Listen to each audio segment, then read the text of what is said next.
Hello dear fans, friends and subscribers. This is your host Ram welcoming you to your daily cricket show, Cricket Happenings. As you know, I'm still under the weather, still recovering, and as far as today's cricket show goes, definitely I would be talking about an Australian umpire by the name Lee Rowan, who was known for a particular incident. He passed away at the age of 91. Kevin Pietersen in the Big Bash League has got himself into hot water after speaking on the field when the cameras are attached to him, which I'll be talking about.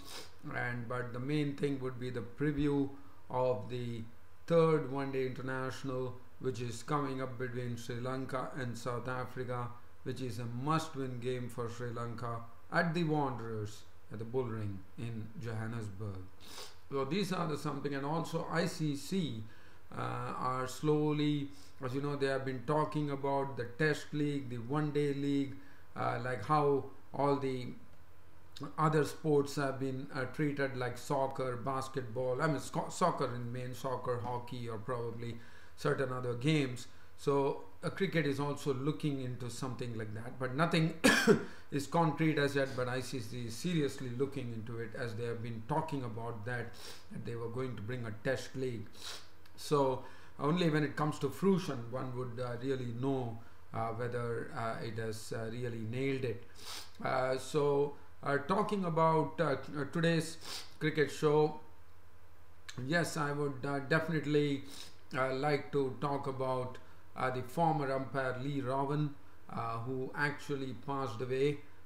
Lee Rowan was an umpire, the Australian umpire. He was an umpire in 25 Test matches, but there is one incident that happened that one would remember him for. And that happened in the 1971 SCG Test, the Sydney Cricket Ground Test. The match was between Australia and England, and as you know, John Snow, the former England fast bowler, was a wonderful bowler. He was quite pacey, and Lee Rowan actually warned John Snow for bowling in an intimidatory manner to Australia's Terry Jenner, the former Terry Jenner, and after that it really riled the crowd there. When John Snow did that, the Australian member of the crowd, he was grabbed by someone who actually pulled him while fielding on the boundary. Snow was grabbed, which led the captain Richard Illingworth, Ray Illingworth, the England captain, to walk away in protest. In fact, and then Lee Rowan actually said that, you know, if at all they were not going to go and take the field, if they are not to, they did not resume play, and they had to forfeit the match. And then it was basically they actually came and took the field and they played. So he was actually known for that, so this was one small incident that I was wanting to share. So his name was Lee Rowan, the former Australian umpire, and he passed away at the age of 91. Now keeping the news in Australia, I will come back to that, but let's talk about let me do a preview of the third one-day international, which is coming up at the Wanderers in Johannesburg, and also happens to be a must-win match for Sri Lanka to keep themselves in the race. It's a must-win match for them to really make because otherwise it is going to become a very dead one-day international series. So let's see what Sri Lanka can do better to actually get their first win under the belt and make the series a bit live. Sri Lanka, well, I would say that Niroshan Dickwala is an aggressive opening bat, and so I would say it should be Niroshan Dickwala opening with Upul Taranga, the captain, even though he failed, because Upul Taranga has a record of scoring 13 centuries as opener. So one would reckon that Upal Taranga, the captain, should open with Niroshan Dikwala to provide a very good start, and then they can have Kushal Mendes, who, as you know, is a very attractive stroke player. Dinesh Chandimal has loads of experience now. And Dhananjay De Silva is another bloke, can play. But as far as the bowling is concerned, Asela Gunaratne has been doing a good job. Nuwan Kulashekara chips in as an all-rounder. Lakmal has been doing a good job as well. Whether because with the pitch, I'm told that it's going to be a batting-friendly pitch. So definitely, whether Sri Lanka would be interested in actually going and probably strengthening their batting, one does not know. And then they have Lakshan Sandakan, who definitely has posed questions to the South African batsman. But only his 10 overs are not enough, as you know. He needs support. I mean, it's only 10 overs that he's going to bowl. Now, whether Lairu Kumara could be in line for an ODI debut after his impressive showing in the test matches. One is wondering whether that is going to happen tomorrow. As far as South Africa are concerned, they have problems. They have already lost David Miller in the team, especially considering that he just scored a century, and he also scored a century after a long time in one-day internationals. And it was very sad to see that he's out of this ODI series. But definitely that will be good news for Sri Lanka, because Sri Lanka will feel that one big thorn is out of it now. So probably Sri Lanka will be hoping, and Farhan Behardine is the man who has replaced David Miller. South Africa, well, they are marching ahead, especially after De Villiers, the captain, has come back into the team. We can see the confidence oozing from the South Africans. Quinton de Kock, Hamla, Du Plessis, De Villiers, Dumini, Behardine. Morris is doing a wonderful job with both bat and ball. Parnell, Andy Falakavayo is bowling a very excellent line. Kagiso Rabada and Imran Tahir has been a big problem area for Sri Lanka. They need to tame Imran Tahir, but Imran Tahir, I can tell you, is probably really maturing as a very good leg spinner now. Because, as I said, he's not bowling any bad balls, and that is bad news for Sri Lanka. And Sri Lanka has to take advantage, or probably see him off, and then concentrate on other bowlers.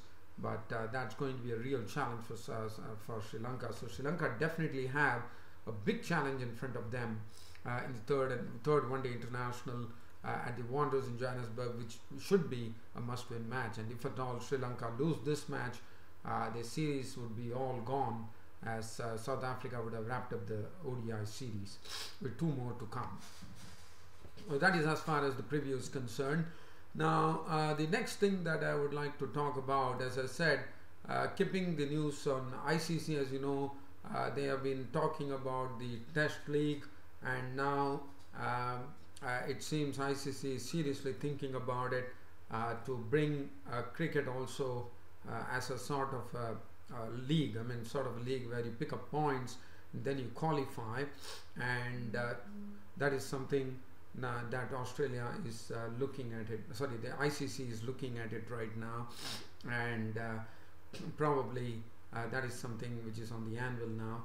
ICC is seriously, in 2018, they are going to look at it and see how, like other sports around the world, we have seen the soccer in particular. You'll have to, they have the point system, then you have to qualify on the league, and then you graduate towards the World Cup soccer tournament. So something like that is seen on the lines, and ICC is definitely working on it, and that is soon probably come to fruition, but one does not know when. But definitely there is something going to happen soon. That's the news or the information that we are getting now. Virat Kohli, the Indian captain, who is really on a roll, no doubt about it, not only as a player but also as a captain. He's really showing the cricketing world that what a great talent he is. and now the news that comes is that, as you know, Wisden Cricket, which is the almanac, which is the very popular Wisden cricket magazine, has been he has been put as the cover star in Wisden, and that is a great feeling for him. Sachin Tendulkar was one once upon a time, and now Virat Kohli has taken that spot, which is good to know. And just talking about Kevin Pietersen. Now, Kevin Pietersen in the Big Bash League has really got himself into some hot water here, because what happened was there was a match which was going on, and we know in the Big Bash League that all the certain players have their microphone attached to them, so that the cricket commentators can actually communicate with them. And it so happened in a particular game where Sam Whiteman was the batsman. He had a huge swing at it, and probably the ball actually settled into the player's hands. I mean, he took the catch, and there was an umpire, and it was an appeal, but that was turned down. And Kevin Pietersen, on the microphone, while he was with the commentators at the Big Bash League, did an error by by saying, it was like this: the Whiteman was actually Sam Whiteman was the batsman, and the ball which was bowled by Boland, Boland was the bowler, and Sam Whiteman had a huge swing at it, and there was an appeal. Probably he had a touch onto the ball, and there was some sound. So, but it was basically given not out. The keeper had taken it to not out, and Kevin Pietersen had breached the Cricket Australia's Code of Conduct article, media comment that is detrimental to the interests of cricket, where he actually made a comment probably saying that it's a shocker, that was a real shock, an absolute shocker, that he was not given out when the gloves, I mean, he said that, well, he got, Kevin Pietersen mentioned that the wicketkeeper got big gloves and big pads to reach that, and that's a massive nick, and that's what his comments were, and that is not something which has been taken kindly. One can understand that in today's world. Now, what it has become a level 2 offense, and the match referee has given a $5,000 fine to Kevin Pietersen.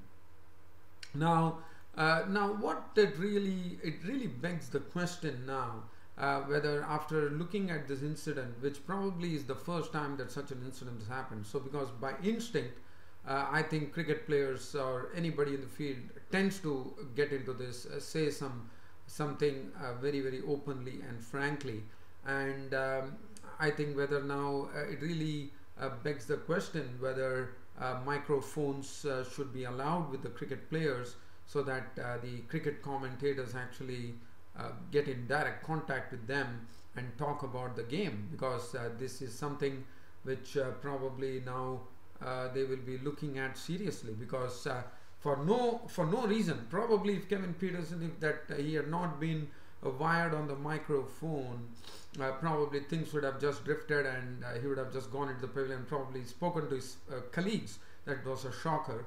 But now he has come out to the open. As you know, the media glare is so much nowadays, TV and a lot of things, you know, and you know, social networks really catch messages like wildfire, as you know. So it has happened. It's like a forest fire, I would say, and that has really put Kevin Pietersen in a bit of a spot here, and also raised the question whether microphones should be allowed with the cricket players to actually have an interaction with the cricket commentators. So that's going to be interesting. Well, dear fans, subscribers, I know that I was under a bit of still under a bit of a cloud here with my health here, but I managed to do much better than yesterday, I reckon. And this is all for you, dear friends and subscribers of Cricket Happenings. Hope you enjoyed it, and I will be seeing you all on my next cricket broadcast, which will be the final one-day, the third one-day international between Sri Lanka and South Africa at the waters in Johannesburg, which will be a must-win match for the Sri Lankans to keep themselves in the race. Thanks for your company and thanks for watching Cricket Happenings. This is your host Ram signing off.